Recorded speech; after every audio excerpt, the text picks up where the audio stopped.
Bom dia a todos. Vamos nos prepararmos então para a nossa singela reflexão da manhã.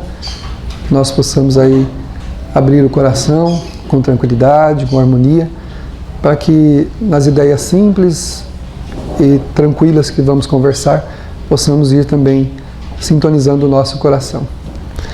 Então nós estamos trabalhando a obra O Autodescobrimento, uma busca interior do Espírito Joana de Ângeles, né? E onde nós trabalhamos as questões emocionais, revemos um pouco acerca dos sentimentos. E o item 11 deste livro, que é exatamente o que nós vamos começar hoje, ele fala exatamente dois sentimentos, né? Começando pelo amor, né? Ele vai começar aqui justamente pelo amor. Então a Joana nos coloca, né, em primeiro lugar, que a gente lembrar, né, que o que nós imaginamos de amor, na verdade, está muito distante do que seja realmente o amor. Nosso conceito de amor é um conceito profundamente equivocado. Até mesmo o nosso conceito de amor no sentido religioso, no sentido cristão, ele ainda é um conceito equivocado. Nós não atingimos ainda a essência deste sentimento para que a gente tenha condições de experimentá-lo em nós. Porque o dia que nós experimentarmos o amor realmente em nossas almas, nós nunca mais seremos os mesmos. Nunca mais. Por isso diz o Evangelho segundo o Espiritismo: feliz aquele que ama. E se de alguma maneira nós não temos a felicidade plena, se alguma dúvida ainda paira em nossa mente, em nosso espírito, é porque nós ainda não alcançamos o entendimento, não aqui na cabeça, mas aqui no coração, a respeito desse sentimento chamado amor. Porque o dia que nós experimentarmos ele aqui no nosso coração, a vida ganha um sentido que vai escapar a tudo que nós compreendemos. Nada mais se torna para nós impossível no sentido das realizações que nós temos que fazer. Então, o amor ainda é um sentimento para nós, na sua grandeza, desconhecido. Nós experimentamos algumas coisas relacionadas ao amor, mas o amor profundo, como propôs Jesus, que faz, como diz o Evangelho segundo o Espiritismo, faz os mártires descerem aos circos, né?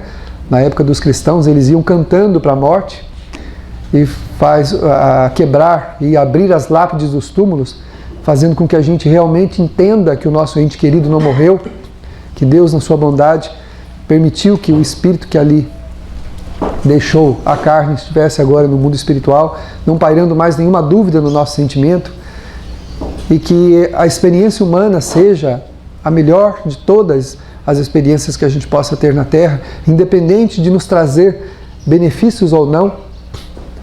Então, quando nós chegarmos nesse entendimento, nós então compreenderemos que o amor transcende a praticamente tudo o que nós compreendemos. Então a Joana de Ângeles, ela começa explicando que os sentimentos eles são conquistas nobres no processo da evolução. Nós evoluímos para amar. Então todo o processo de evolução do espírito é para alcançar o amor. Nós vamos passando de reencarnações a reencarnações, com o objetivo de um dia experimentarmos verdadeiramente esse sentimento que vai tornar-nos almas redimidas, almas elevadas, sublimadas como aquelas que nos ajudam, sem que a gente saiba que elas estão por aí. Os espíritos que cuidam dos mundos, que cuidam das pessoas, que cuidam da vida, sem que a gente nem imagine que eles estão por aí transitando, auxiliando-nos em toda parte. Esses espíritos já alcançaram, já se elevaram, e alguns deles estão muito próximos do amor verdadeiro e outros já, como Jesus, alcançaram esse amor que nós ainda não compreendemos. Tanto que ele deixa o amor dele como modelo. Amai-vos uns aos outros como eu vos amei. Então o amor dele, ele deixa como modelo. Um modelo, claro, para as realidades da Terra. É um modelo que nós poderíamos compreender. Porque o amor, como Jesus o tem, nós talvez não compreenderíamos mesmo. Mas ele deixou um modelo de amor, que é um modelo que se a gente atingir, se a gente alcançar, então para as condições do planeta Terra, nós teremos amado como se deve amar. Na condição evolutiva que nós estamos, se nós alcançarmos o amor de Jesus como ele amou, com sacrifício, abnegação, doação, entrega, renúncia e vários outros sentimentos que a gente não quer de jeito nenhum, a gente foge desses sentimentos como diz a linguagem do caipira, que nem o diabo foge da cruz, né? A gente não quer nem saber desse sentimento. Renúncia, Deus me livre. Sacrifício, nem pensar. Então a gente não quer a maioria das características desse amor que foi o amor que Jesus exemplificou, a gente não quer. Nós não queremos. A gente quer facilidades, nós queremos conforto, nós queremos coisas que nos dê um deleite de alma. Só que, conquistadas essas coisas que a gente acredita ser realmente esse deleite que nós queríamos, ela não faz sentido nenhum. A gente vê criaturas que têm tudo, inclusive no campo da afetividade, e são vazias. Há poucos anos atrás, agora deve fazer uns 5, 6 anos, um marido me procurou, muito choroso, né? E disse que a esposa dele havia suicidado. Mas que para a família foi um choque muito, muito, muito, muito grande. Mas muito grande mesmo. Que ele disse que eles teriam muita dificuldade de se recuperar desse choque. Por quê? Ele falou assim, imagine você uma pessoa feliz. Uma pessoa que me tratava como se eu fosse um príncipe. E eu, a mesma coisa a ela. Nós tínhamos uma relação perfeita. Nossos filhos são maravilhosos, nós temos um lar que todo mundo gostaria de ter. Todas as pessoas que precisavam de conselho vinham se aconselhar com a minha esposa. Vinham na nossa casa, no nosso lar. Imagina aquela família ideal que todo mundo gostaria de ter. Era a nossa família. Num determinado dia, minha esposa suicidou-se. 3 anos depois dessa conversa que eu tive com ele, ela se apresentou numa das reuniões nossas de encerramento. Os olhos fundos, com 2 olheiras muito grandes, de quem estava passando por uma crise íntima muito grande, como aqui na Terra alguém que ficou vários dias chorando, que a gente olha e vê a pessoa com olheiras, né? A pessoa com o semblante cansado, e ela dizia assim, eu, na minha vida, procurei fazer a felicidade de todo mundo, só que eu não era feliz. Eu sentia a maior e a mais suprema das solidões que alguém pode sentir. Mas eu disse a ela, mas o seu marido me disse que a senhora é uma pessoa boa, que a senhora se preocupava com as pessoas, que a senhora era caridosa. Ela disse, pois é, só que eu nunca me preocupei em me tornar uma pessoa melhor. Eu era atormentada por sentimentos íntimos absurdos, que eu simplesmente combatia, mas não procurava resolvê-los. Eu simplesmente, por pudores, por imagem que eu tinha que manter, eu simplesmente os reprimia. Mas nunca procurei saber a causa, nunca procurei buscar um entendimento acerca daqueles sentimentos negativos que eu tinha. E eles foram se avolumando, avolumando, e de suprema vergonha de mim mesma, eu preferi deixar a vida, porque eu me senti hipócrita, enganando a minha família, enganando as pessoas que me procuravam a nossa casa. Então resolvi dar fim à minha vida. Ela disse, só que ao invés de encontrar consolo, encontrei uma solidão muito maior. Olhe para mim. Eu sou o exemplo do que se pode chamar de uma pessoa solitária. Faz alguns anos que eu parti, mas até hoje não encontrei ninguém, nenhum amigo, nenhum coração onde eu possa arrimar o meu coração. Embora na Terra tenha feito tanto por tantos que me procuraram. Mas não fiz nada por mim mesma. E aí nós conversamos, né? E ela acabou indo embora, acabou partindo. E nós ficamos com a reflexão, né? A gente muitas vezes não se preocupa com os sentimentos que tem, aqueles sentimentos contraditórios que ficam passando pela nossa natureza e a gente não dá atenção. A gente vai simplesmente convivendo com aquilo como se fosse uma coisa normal. E não é. A gente precisa se melhorar. Nós viemos à Terra para nos melhorarmos e não para criarmos uma imagem para conviver com os outros e dentro de nós permanecermos como somos.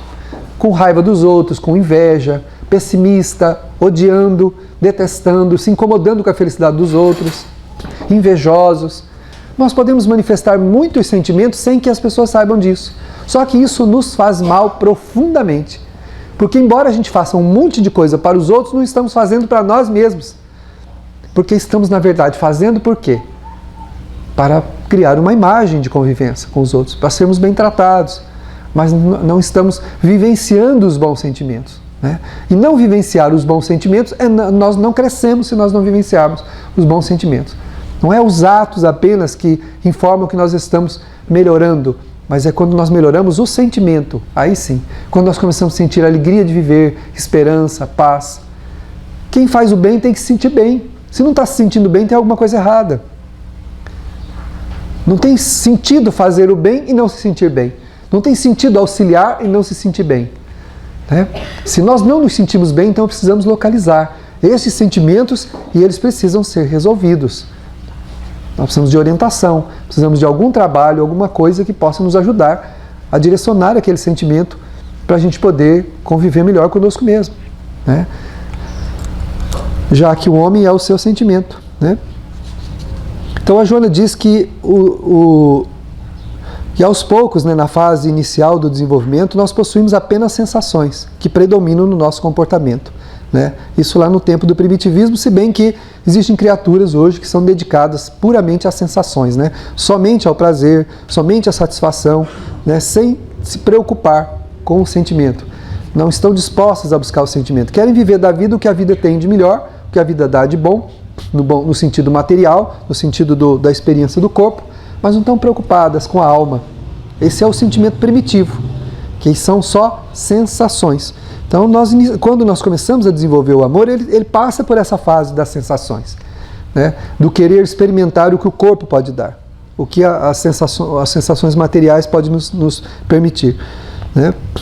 As manifestações psicológicas somente a pouco e pouco se expressam, rompendo a cadeia das necessidades físicas para se apresentarem como emoções. Então, de repente, depois dessa fase das sensações, a gente começa então a se interessar pelas coisas de uma maneira diferente. Quando é que a gente percebe que nós estamos desenvolvendo sentimentos? É quando as coisas têm um interesse diferente para nós do que tinha antes. Quando a gente sente prazer em estar com as pessoas pela amizade, pela alegria de estar juntos, sente satisfação, né? Sente bem-estar. Esses dias conversando com uma amiga, e ela tem o mesmo parecer que eu, nós imaginamos, eu não me vejo fazendo outra coisa diferente do que eu faço. E vir para cá, conviver com os meus irmãos e passar horas aqui junto, é para mim uma alegria que não tem nada no mundo que me dê uma alegria diferente, né? De estar junto com as pessoas, de conviver com as pessoas, de poder estar conversando sobre temas que nos acrescenta, que auxilia os outros também a acrescentarem alguma coisa. Então a gente começa a sentir prazer, não de sensações, mas de experiências, de alegria. Se vai fazer alguma coisa, vai fazer uma caridade, vai levar alguma coisa para alguém, se comove com a necessidade do outro, se sente envolvido com as pessoas que está ajudando. Então aí a gente começa a perceber que nós estamos saindo das sensações, estamos começando a entrar na fase do sentimento. Começamos a ter emoções. Quando as emoções surgem, então significa que o sentimento está nascendo.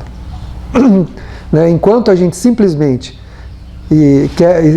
só quer aproveitar as coisas pelo que elas são, pelo que elas nos dão materialmente, então ainda estamos no campo das sensações, né? Existem pessoas, por exemplo, que gostam de filmes de aventura, ou filmes de terror, ou filmes com cenas perigosas. São pessoas que precisam, à semelhança da droga, experimentar no corpo sensações. Então, no seu interior, quando vem aquelas imagens, quando vem aquelas cenas, a pessoa ela experimenta um frisson na alma, como se cada fibra da sua natureza se agitasse, né? E essa agitação não faz bem, porque isso conturba completamente a realidade mental e emocional da pessoa. A pessoa que gosta dessas coisas, ela vive constantemente agitada, aflita. E esta aflição, essa agitação se expressa em tudo, porque na verdade a pessoa não está procurando sentimento, está procurando sensações. Quando aquele que quer ter sentimentos faz o contrário. Ele quer coisas tranquilas, coisas serenas, músicas suaves, né? Ele quer imagens, o que for procurar ver, o que for procurar sentir, a pessoa quer tudo aquilo que leva à suavidade, à beleza, à ternura, e não essa agitação que se procura quando a pessoa está completamente perdida e à caça de sensações. A semelhança da droga ou de outro qualquer alucinógeno, né, ou qualquer vício, a pessoa na verdade quer se agitar, ela quer sentir na carne sensações. Essa fase é uma fase primitiva do espírito, é uma fase primitiva. E eu já vi muita gente falar assim, eu preciso movimentar a minha vida, eu preciso agitar a minha vida, que a minha vida está muito parada. É só sair correndo pela rua, né? Sai correndo pela rua, sobe, sei lá, numa árvore, faz qualquer coisa. Como agitar? Como agitar a vida? Ao contrário, nós temos que buscar o equilíbrio, não a agitação, não as experiências simplesmente de sensações, né? As pessoas que fazem aqueles esportes perigosos, né? Ontem nós estávamos vendo na televisão lá no canal Pago, lá na casa do Luiz, pessoas que sobem naquelas montanhas parecendo gato, agarrado em nada, subindo aquelas montanhas, de vez em quando morre um. A pessoa despenca lá de cima e não sobra nada. Suicídio. Que necessidade nós temos que expor a vida para provocar sensações em nós? Não era melhor então escalar o morro de uma favela, entrar dentro de um lugar onde há uma necessidade e buscar, né? É engraçado, a gente escala 3.000 metros, né? Agarrado com as unhas, né? Grudado num matinho, num pedacinho de montanha, enfiando o dedo onde nem dá, com o risco de cair lá de cima e desencarnar, que é o que acontece geralmente, mas não tem coragem de sair de casa para entrar num lugar, para ir levar alguma coisa para uma família, para fazer uma visita para um doente, para buscar um irmão, para visitar o próprio familiar, para fazer uma visita para os amigos, para os familiares, para ter um momento de convívio. Não quer. Isso não dá frisson nenhum. Vou perder tempo ficar visitando os outros? Eu já vi gente falar isso. Vou gastar meu tempo aí visitando os outros? Pois é. Um dia a gente vai querer isso e não vai ter. Eu já vi muitas pessoas, faz 18 anos que nós temos o trabalho de entrevista. Então já passou pela entrevista tudo que você pode imaginar. Né? Pessoas dizendo assim, eu não tenho amigos, eu me desdobro em 300, não adianta. Parece que quanto mais eu faço, mais as pessoas se afastam de mim. Pois é, você não queria subir em montanha? Não queria agarrar no não sei aonde? Não queria subir não sei o que lá? Das pessoas, não queria ir lá para o pico do Himalaia, né, para falar de aventura? Tudo bem, agora, cadê os amigos? Não conquistou? Ninguém tem o que não conquistou. Os amigos que nós reencontramos na reencarnação atual, eu estou falando daqueles que o nosso coração se liga, daquelas pessoas que parecem nossos irmãos, onde a gente tem mais afinidade que os próprios irmãos, que a própria família, não é verdade? A gente não tem amigos que a gente tem mais afinidade que a própria família. São conquistas de outras vidas, esse sentimento não nasce de um momento para o outro. Ninguém se torna amigo de ninguém assim com tanta proximidade de um instante para o outro. Agora, se torna, é porque essa relação já vem do passado. Esses encontros trazem de volta os corações que se amam, para continuarem se amando. Então são corações que voltam no tempo e a gente reencontra, tem vontade de ficar junto. Né? Por quê? Porque a gente já tem esse amor, né? Já vem lá de longe. Agora, as pessoas chegam aqui e falam assim, então, né? Não sei, não consigo ninguém se interessa por mim, não consigo uma amizade. Ai, por que será? Por que será que não? Né? Como nós desconhecemos o nosso passado, a resposta não existe. As ciências psicológicas podem criar aí algumas explicações, que algumas são válidas, mas outras não fazem sentido nenhum. Porque o histórico espiritual da pessoa não lhe recomenda. Né? Eu vou encontrar quem? Eu vou buscar o quê? Às vezes eu reencarno num lugar completamente estranho, longe do meu círculo afetivo, porque não me valorizei, porque não me doei, não compartilhei a minha vida com ninguém. Nunca me doei como semelhante, só recebi. Aí o que a vida faz? Então agora você vai experimentar um momento de solidão. Ah, mas eu não sou solitário, eu tenho um monte de gente comigo, eu nasci numa família, aliás, nasci no ventre da minha mãe. Pois é, eu posso estar numa multidão e estar solitário. Porque a solidão não é um estado de companhia, a solidão é um estado íntimo, que independe de ter ou não ter pessoas ao nosso lado. A solidão é sentimento, não é posição, não é lugar. A gente pode se sentir acompanhado lá no Polo Norte, no iglu, né, dentro sozinho, e se sentir acompanhado pela lembrança dos amores que a gente tem, dos convívios que a gente tem, das boas coisas que a gente experimenta. Aliás, tem um trabalho da Federação Espírita Brasileira e também de outros autores, né, sobre a velhice, né, sobre a senilitude, né, que é o final da existência nossa, já mais lá para lá, que o que dá sentido à vida de quem chega à idade avançada são as boas lembranças. Né, doutor? O que dá sentido à vida são as boas lembranças. Porque são as nossas companhias. Ou seja, não importa se as pessoas estão conosco ou não, mas elas continuam conosco nas boas lembranças que nós temos delas. Agora, se a gente não se doou, se não conviveu, se não teve nenhum tipo de relacionamento, se ao invés de conviver, reclamou, né? A gente só reclama e não convive, não aproveita as pessoas. Esqueça os defeitos das pessoas, conviva com elas. Ame-as mesmo assim. Jesus ensinou a gente a fazer isso. Ele disse, não julga. Ama o teu semelhante como a ti mesmo, do jeito que você gostaria de ser amado. Não fica julgando, aproveita. Porque amanhã você pode querer aproveitar e a pessoa não está mais aqui. Quantas vezes eu já atendi gente chorando, dizendo assim, puxa vida, eu descobri o tanto que eu amava minha mãe, meu pai, meu irmão, meu amigo, agora que ele foi embora. Eu descobri que eu amava tanto. Não vamos deixar para acontecer isso, né? Porque se a gente amou tudo que pôde, fez tudo que pôde, quando a pessoa vai embora, fica uma saudade gostosa na alma. A gente fala, saudade é gostosa? É. Porque a saudade geralmente está ligada a uma lembrança. Se essa lembrança for boa, ela é uma saudade gostosa, é uma sensação boa da vivência que a gente teve com o outro. Pode falar, doutor? Ainda que eu não tiver a companhia de um cão, ainda... Pois é. O poema da gratidão, né? Que o Divaldo sempre recita. Ainda que eu não tivesse nem a companhia de um cão, ainda tenho a ti, Senhor. Lindíssimo. Quem tiver a oportunidade de ir. Aliás, o Divaldo declama ela na internet. Tem um vídeo.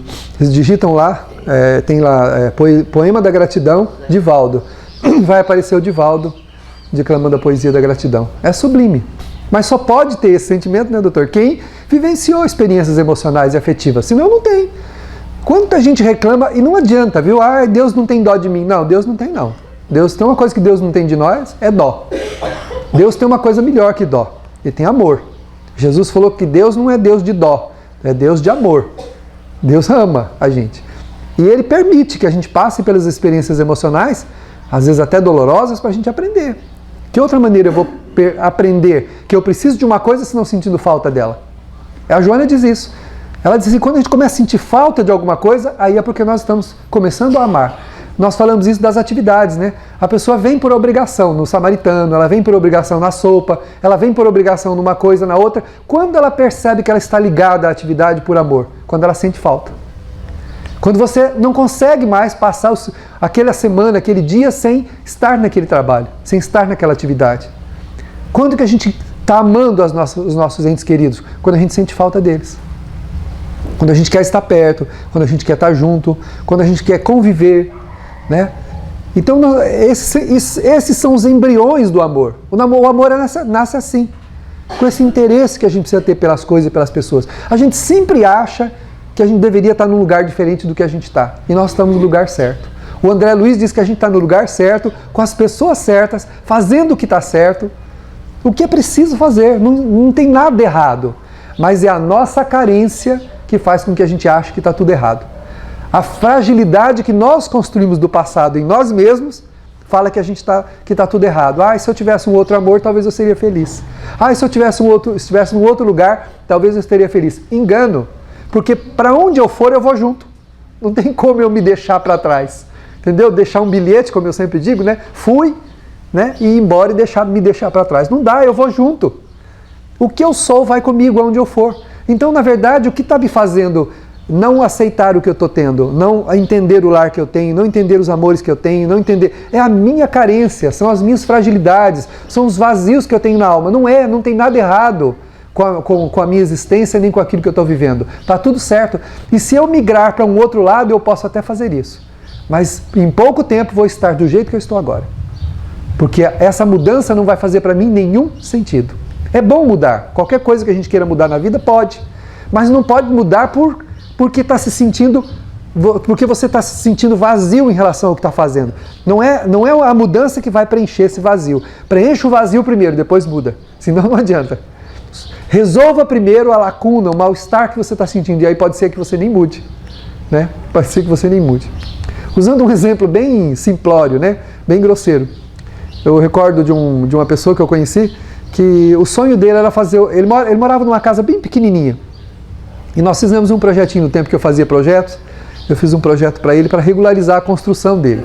E aí ele fez o projeto, aprovou, ele falou assim, eu tenho uma vontade de mudar dessa casa. Não sei, eu não gosto daqui. Não gosto desse lugar. E a gente já conhecia mais ou menos esse trabalho na época da Joana, tínhamos esse conhecimento. Eu, mesmo na área profissional, comecei a orientar ele, né? Eu falei assim, mas... Você tem certeza que você não gosta da sua casa mesmo? Ele falou assim, não, eu não gosto disso aqui, tá vendo essas paredes aqui, ó? Eu queria mudar isso aqui, eu queria que isso aqui fosse diferente, eu queria... Eu falei assim, então, na verdade você está querendo melhorar o que você tem, não é mudar. Se você mudar para um outro lugar, não vai fazer sentido. Você gosta daqui, você gosta do lugar que... Aí passou o tempo, acho que uns 2 anos depois, ele entrou com outro projeto que uma outra pessoa fez. Para aprovarmos, né? Eu fui com a fiscalização lá olhar a casa. Ele havia ganhado um dinheiro, eu não sei como lá que ele surgiu um dinheiro, e ele reformou completamente a casa. Mudou do jeito que ele queria, fez as mudanças que ele queria, arrumou o que ele queria, e agora ele estava entrando com um projetinho, ampliando ainda aquela casa de onde ele queria mudar. De onde ele, a princípio ele queria sair. Agora ele estava aumentando ela. Ou seja, não só se apaixonou por ela, que está até aumentando a casa para ficar lá. Então, ou seja, não é o lugar, não é o que nós estamos, não é com quem estamos, não é... O problema é o vazio, é o dar sentido para a vida da gente. Isso ninguém pode fazer. Essa carência que nos envolve a alma é uma falta de sentimentos nobres que nos envolvam, que nos sustente o emocional. Então, na falta deles, a gente começa a achar que as coisas em volta de nós estão erradas. Quando, na verdade, o que está errado está dentro de nós, não é fora de nós. Deus, no seu amor e na sua bondade, nos posicionou no melhor lugar do mundo que nós podíamos estar. Se nós nascêssemos 1000 vezes, nasceríamos onde nascemos, do jeito que nascemos. Por quê? Porque foi a melhor proposta, a melhor experiência que o Criador pôde encontrar para nós. Ah, mas não sei, tem algumas coisas. É o meu sentimento, são as minhas carências, são as minhas lacunas que me fazem interpretar equivocadamente o que eu vivo. Agora, é claro que eu posso progredir, eu posso ir, né? Mas quando isso acontece, então, tudo dá certo. Os caminhos se abrem, a vida aponta o rumo e a gente vai tranquilamente. Sem aquele sofrimento, né? Porque eu estou sofrendo, porque eu não aceito, porque eu não quero, porque eu não concordo, porque eu não gosto. Se nós estivermos nesse campo do sentimento, cuidado, porque é um campo minado. Qualquer mudança que nós possamos fazer nesse sentido pode ser desastrosa. A gente vai pisar numa mina, porque a insatisfação é um terreno minado, que toda vez que a gente mudar o passo vai ter uma explosão. Tem que tomar cuidado. Pode falar. Minha mãe tinha uma comadre, lá em Belo Horizonte. Eu, desde que ela bem criança, assim, quase todas as religiões que eu conheço, assim, ela já tinha participado. E ela morreu com quase 80 anos e ela não se encontrou em nenhuma religião. A doutrina espírita, ela leu assim, que ela leu de obras espíritas, aí minha mãe sempre falava com ela, que você está procurando dentro de você. E ela não se encontrou em nenhuma religião. Quase 80 anos que ela faleceu. E um caso que eu conheci muito perto, então aquilo é um exemplo pra gente, assim, porque Isso. agora eu me encontrei nessa religião. Nossa, ela queria mostrar pra gente, e foi a vida inteira, assim, uma busca fora nas religiões que Então ela não estava disposta a viver a religiosidade, ela estava querendo encontrar uma religião que desse sentido à vida dela, um sentido que ela não tinha em si mesma. Então, ninguém e nada vai dar sentido à nossa vida, isso é um grande engano. Mas quando a gente compreende a vida que tem, quando a gente está amorosamente, né? Vou colocar bem grande aqui, amorosamente satisfeitos. Satisfeitos não é acomodados, mas é compreendendo que aquela é a melhor experiência que nós podemos ter naquele instante. Quando a gente está amorosamente satisfeitos, nós começamos então a melhorar a nossa vida, a dar esperança, a dar alegria à nossa vida. Né? Então, essa é uma visão que nós precisamos ter para começar a desenvolver as primeiras percepções do amor verdadeiro, né? Do amor terno, do amor de renúncia, né? Que a gente não quer, porque o amor envolve aceitação, renúncia, sacrifício, envolve doação, todas coisas que a gente não tem muita vontade de fazer, não tem muita vontade de disponibilizar, né? Porque a gente, são coisas que exigem o nosso esforço. E a gente se acomoda no processo, às vezes até fala, eu estou com depressão. Não é depressão. Muitas vezes não é depressão. É deserção. Isso sim, então, entendeu? A gente tem um negócio chamado deserção. Ixi, acabaram com a ponta desse negocinho aqui. A gente está num processo de deserção, né? E a gente chama isso de depressão. Não, eu estou desistindo. Estou desertando da minha responsabilidade. Não quero. Estou largando mão. Então eu estou abrindo mão da vida e estou dizendo que estou depressivo. Não, a depressão é um lamento, é um tormento de alma indescritível. Quem experimentou ou quem experimenta sabe exatamente o que é. Não é essa tristeza que a doutrina espírita chama de melancolia. Às vezes nós temos estados melancólicos, que é estados muitas vezes ligados à inaceitação, às coisas que nós não aceitamos, que nós não queremos, vontade de ir embora para o mundo espiritual, querer voltar para a vida verdadeira. Isso chama melancolia, né? Uma leve tristeza, mas depressão, acho que eu estou depressivo. Não, eu estou querendo desertar da minha luta, da minha experiência, não quero lutar, estou desistindo, estou abandonando. Né? Só que essa deserção, ela vai levar a gente para um processo de acomodação de onde a gente vai ter que sair sozinho. Ninguém pode nos ajudar nesse sentido. Os estados emocionais onde nós nos encontramos, ninguém pode fazer nada por nós. As pessoas podem apontar caminhos, podem tentar nos ajudar. Nós recebemos alguns anos atrás aqui uma senhora que ela vinha fazer tratamento de depressão na fluidoterapia. E ela chegava carregada. Algumas pessoas traziam ela carregada, porque o processo depressivo dela era muito profundo. Depressão mesmo, estado crônico de né? Com o passar do tratamento, ao longo das quartas-feiras que foram se passando, ela começou a chegar e entrava escorada, ela mesma escorando nas paredes. Hoje, a mulher lava a frente da casa dela, água as plantas, planta as flores dela, canta na frente da casa dela, que a gente passa quando vem para cá e eu vejo sempre ela por lá. Ou seja, num processo depressivo, e ela desejou resolver o seu problema. A espiritualidade, então, vai na direção que nós apontamos. Você quer ajuda? Eu te ajudo. Agora, eles estendem a mão, nós precisamos estender a nossa. Não se tira ninguém de onde a pessoa não quer sair. Não tem jeito. Né? Então, esses estados mórbidos de alma, eles realmente são doenças da alma, crônicas. Doenças terríveis de culpa que nós trazemos do passado, né? Que faz com que a gente olhe para a vida de uma maneira negativa. Que tudo está errado, tudo não está bom. Mas, na verdade, o que não está bom é o nosso sentimento. Nós carregamos pesares que faz com que a gente não se sinta digno e autorizado a viver as boas experiências da vida. Quando a gente vai viver, falar, não, eu não tenho merecimento. Né? Como diz o programa de humor lá, isso não me pertence, né? Isso não me pertence. Então a gente não quer. A gente prefere ficar aí no processo da culpa, né? Da autoculpa, se acusando. Eu sou uma porcaria, minha vida é uma porcaria. Né? Nasci num lar que não me deu oportunidade. Gente, todo lar é uma oportunidade. Todo lar é uma oportunidade. Não importa se é um lar abastado ou se é um lar simples. Não importa se os pais que nós temos são os pais que nós idealizamos ou não são os pais que nós gostaríamos de ter. Todo lar é uma oportunidade sublime para o espírito. Todo. Não existe engano nesse sentido. A melhor oportunidade do mundo para nós é o lar onde nós nascemos. Todo lar é uma oportunidade. Então não há o que reclamar. Não há, se nós não estamos aqui ou não estamos ali, é por nossa própria causa. Somos nós que vamos ter que dar o destino que nós queremos às nossas emoções, à nossa vida. Pessoas que nasceram em lares abastados e não são ninguém. São pessoas conformadas que não têm o menor interesse pela vida e não fazem nada. E conheci gente que nasceu em lar miserável, sem a menor condição quase de vida. E hoje são pessoas destacadas na sociedade. Pessoas que têm uma projeção e um trabalho bonito na sociedade que vieram do nada, praticamente. Então não é o lar onde nós nascemos. Todo lar é uma oportunidade. A trajetória na existência é do espírito.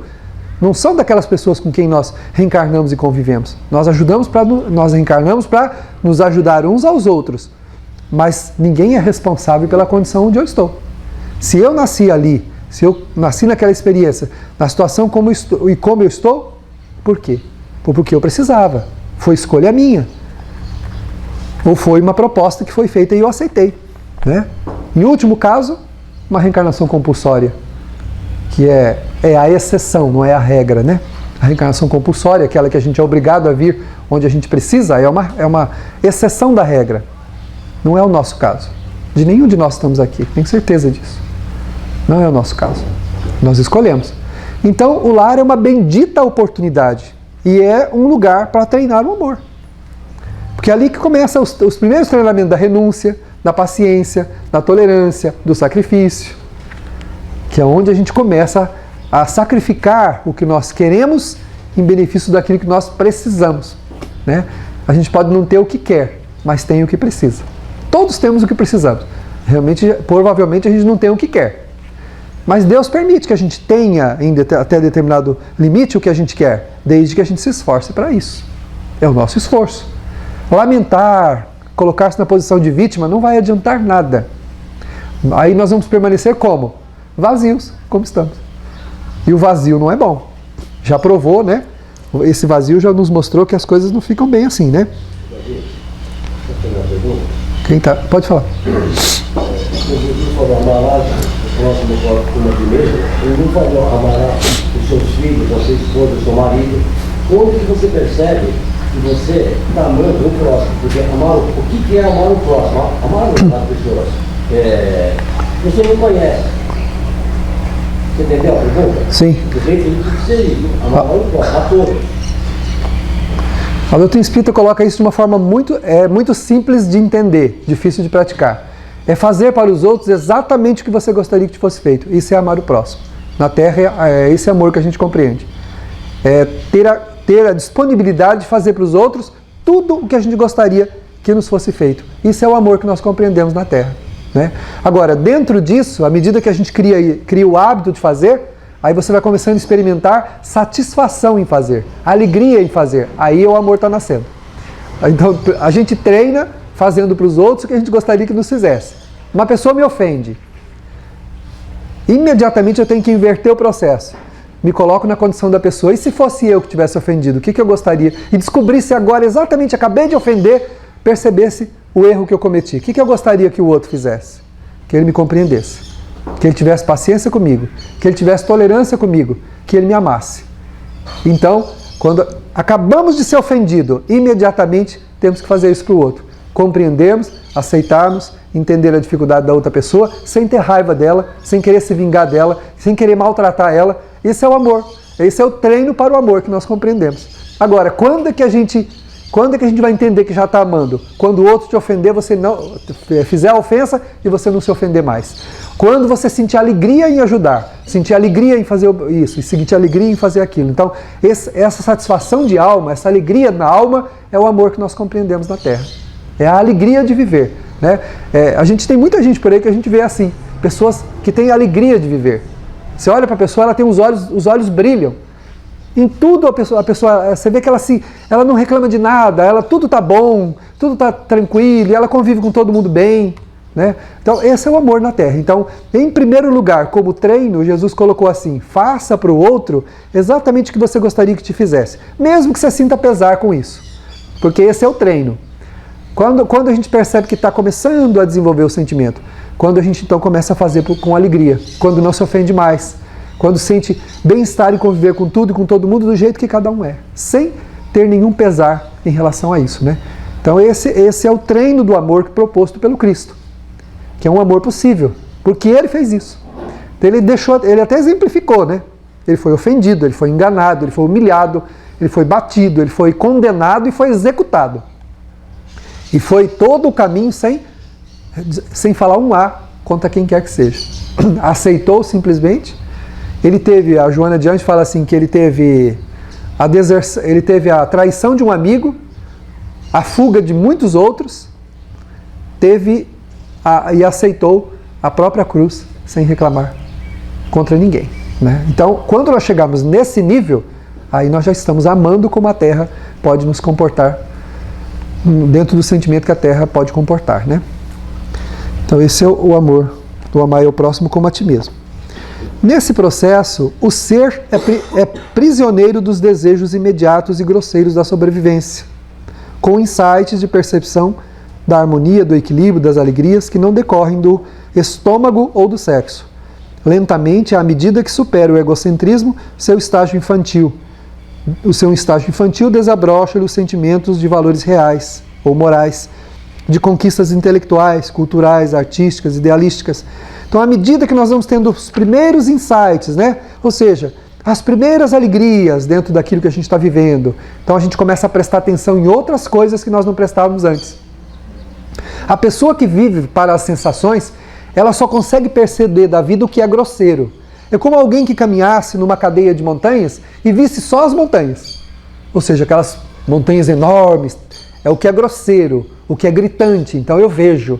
O que está desenvolvendo sensações começa a perceber as pedras menores. Nossa, nesse caminho não tem só montanha, tem outras pedras também. E aquele que já desenvolveu em nível mais assim, mais perceptivo os primeiros princípios do amor, né? Os princípios ali do amor, ele começa a ver as pedrinhas pequenas, minúsculas, as plantinhas no caminho, ele já vai vendo os detalhes, né? Então, todos aqueles que preferem as sensações grosseiras da vida, em qualquer sentido que seja, ainda está muito distante de desenvolver as bases do amor na Terra, né? Então, é preciso, ele fala aqui, né, a Joana fala que à medida que a gente vai desenvolvendo esses princípios do amor, nós começamos a perceber outras coisas. A gente sai do egoísmo, da infantilidade e começa a perceber os valores morais, intelectuais, culturais, artísticos, começa a ter ideal, começa a ter desejo de conquistar isso, conquistar aquilo, né? A gente vê pessoas que não pensam na vida. O que você quer ser? Ah, não sei, sei lá. Ah, eu vivo. Vive não, vegeta, né? Passa um dia pelo outro só. Não tem ideal. A pessoa não tem idealismo, ela não quer nada, ela não quer chegar a lugar nenhum. Ela não quer alcançar nada. Está lá no primarismo, né? Está lá no primitivismo das emoções. Toda pessoa que já alcançou um patamar um pouquinho mais elevado, já acima desses impulsos mais grosseiros da alma, ele já começa a idealizar alguma coisa. Começa a se emocionar com alguma coisa.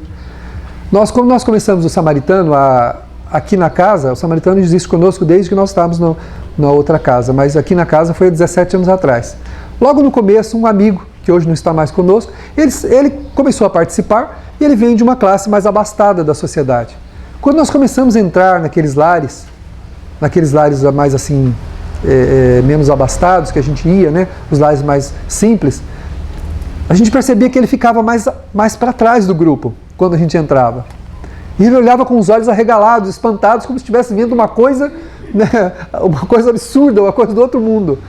E o tempo foi passando, e um dia, ele foi o primeiro, quando nós entramos num grupo lá para levar algumas coisas, ele foi o primeiro que entrou. E foi lá e entrou dentro da casa da mulher, da senhorinha, e eu percebi que as lágrimas caíam. Então ele começou a ter as primeiras emoções em relação àquela experiência que ele estava tendo ali, né, para poder começar a trabalhar os seus sentimentos e até aquela ressequidão que ele trazia por ter uma vida vazia, né? Depois ele conversando conosco, ele disse, ele falou, hoje, depois desse dia que ele teve esse momento, ele falou assim, hoje eu descobri que a minha vida era vazia. Eu que achava que tinha uma vida intensa, cheia de coisas, porque ele tinha uma vida badalada, né? Vivia no meio da sociedade, com corrida, e fazia um monte de coisa, festa para cá, festa para lá, chamava os amigos para uma coisa, para outra. Ele descobriu que a vida dele era vazia. Ele falou assim, hoje eu descobri que a minha vida é vazia. Ele falou assim, eu nunca senti o que eu senti hoje aqui. E apesar de ser dolorido, foi bom, porque eu tive uma emoção. Foi uma coisa que eu não tinha. Eu tive uma emoção verdadeira. E olha que eu já ri bastante, hein? Olha que eu já dei muita gargalhada. Olha que eu já aprontei muito, mas eu nunca senti o que eu senti hoje aqui. Eu senti alguma coisa que mexeu com a minha alma. Então, pela primeira vez, ele teve um sentimento verdadeiro. E isso é uma experiência boa, é um sentimento que nasce no coração de quem se importa com o outro, de quem começa a se importar com a outra pessoa. E isso faz muito bem. É a gente pensar, o que eu posso fazer para tornar melhor a vida da outra pessoa? O que eu posso fazer para dar mais alegria, para dar paz, para dar alguma coisa de bom a alguém ou àqueles com quem eu convivo, né? Quando a gente está em grupo, está entre amigos, está entre irmãos, está em família, está no trabalho, perguntar a si mesmo, o que eu posso doar aqui para tornar isso aqui que eu estou fazendo melhor? O que eu posso fazer, né, para tornar isso aqui melhor? O que eu posso fazer? Então é alguma coisa que só nós podemos fazer. E ao fazermos, então, nos sentimos melhores. Começamos a nos sentir melhores, mais suaves, e necessitamos menos do que vem dos outros. E sentimos mais vontade de fazer, mais vontade de doar, mais vontade de nos multiplicarmos. Mas é uma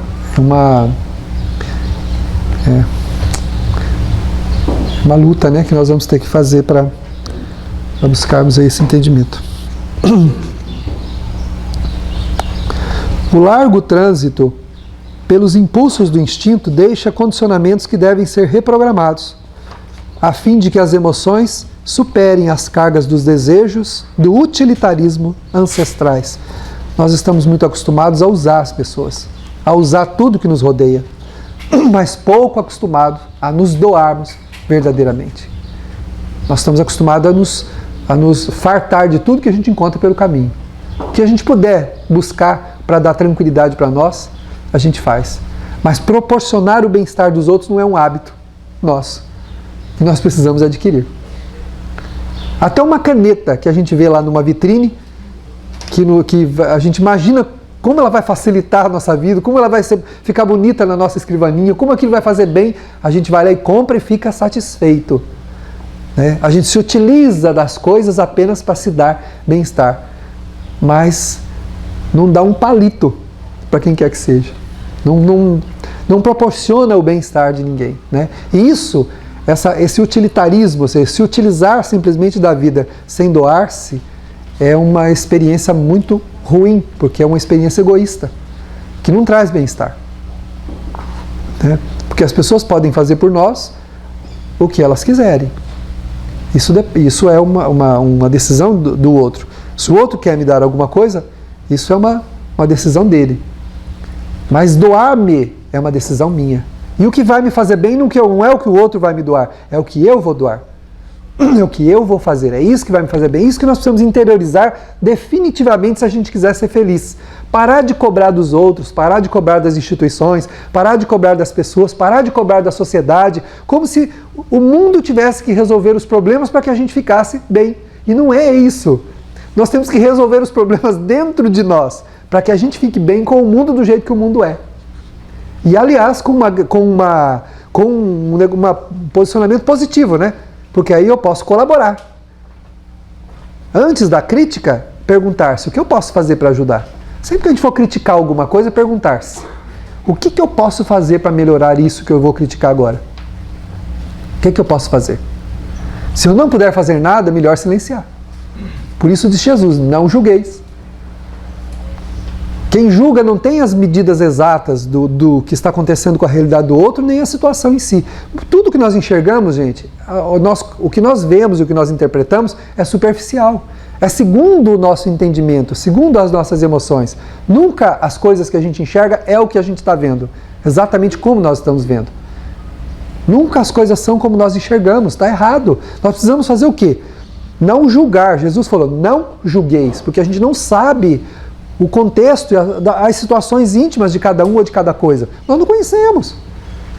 É claro que nós podemos ter um olhar analítico. É preciso que a gente analise as coisas. É preciso que a gente tenha um senso crítico, não ser crítico, mas ter um senso crítico para analisar o que a gente entende que é bom, o que a gente entende que é ruim. Agora, criticar simplesmente por criticar, levantar suspeitas, apresentar ideias baseados no vazio que nós temos não funciona. Não nos faz bem nenhum. Então é importante que a gente conquiste primeiro essa segurança íntima. Porque quando a gente conseguir conquistar, a gente não vai fazer. A hora que a gente conquistar essa autossegurança, essa alegria de viver, essa esperança e essa tranquilidade de aceitar a vida como ela é, trabalhando para melhorar que seja, nós não vamos cobrar nada mais de ninguém. Como Jesus não cobrou nada da humanidade. Ele não veio aqui para ser reverenciado. Se nós perguntássemos para Jesus se ele gosta de tudo isso que as religiões fazem com ele, ele vai falar, não, não quero isso. Eu queria que vocês se amassem, foi o que ele falou. A única coisa que ele queria era que a gente se amasse. Mas ele aceita a nossa reverência. Porque ainda é o nosso jeito de treinar o sentimento, né, fazendo coisas exteriores. Mas não pode ficar só nisso. Não pode ficar só nas cerimônias, não pode ficar só nos louvores, não pode ficar só nos atos exteriores. Nós precisamos transformar tudo isso em sentimento. E esse sentimento a gente adquire onde? Convivendo com o outro, que é a tarefa mais difícil que nós íamos fazer aqui na Terra. Aceitar os outros como eles são, conviver com cada um, tanto quanto Deus nos aceita como somos, tanto quanto as pessoas nos aceitam como nós somos também. Né? As propostas de convivência que nós fizemos no mundo espiritual, quando a gente veio para a Terra para conviver com as pessoas, não tinham nenhum condicionamento nelas. Os condicionamentos é quando a gente chega aqui. A gente não condicionou a nossa relação a coisa nenhuma. Ó, eu vou lá, vou conviver com você, mas você tem que fazer isso, isso, isso, isso. De jeito nenhum.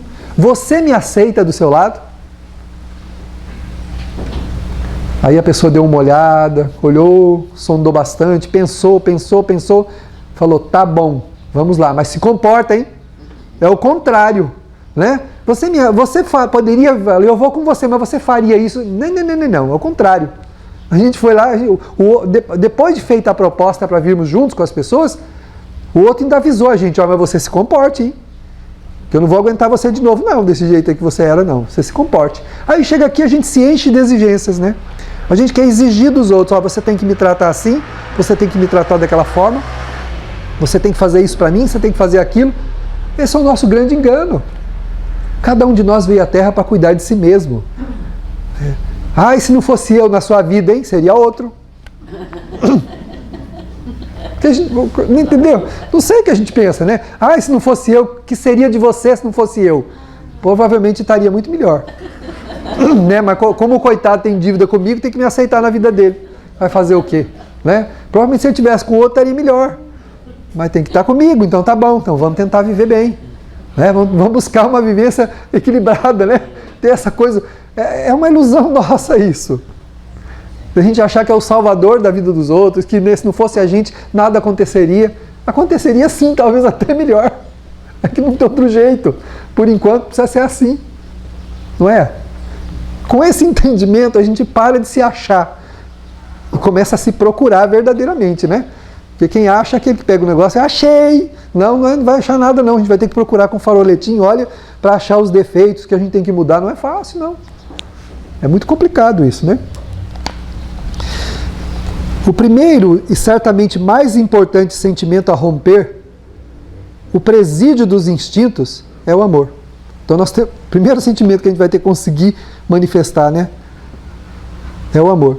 De começo, mediante a vinculação atávica com os genitores, os familiares, o grupo social que o protege, as pessoas que lhe propiciam o atendimento das necessidades fisiológicas. Então, primeiro, a gente vai ter que... Por isso que a gente nasce em família, né? A gente vai primeiro receber o amor da família, do grupo mais próximo, das pessoas que cuidam da gente, que nos protegem. Logo depois, embora o desenvolvimento se faça inevitável, apresenta-se egoístico, retributivo, vinculados aos interesses. Então, quando a gente começa a desenvolver alguma coisa de sentimento, a gente começa a querer dar mais cobra do outro.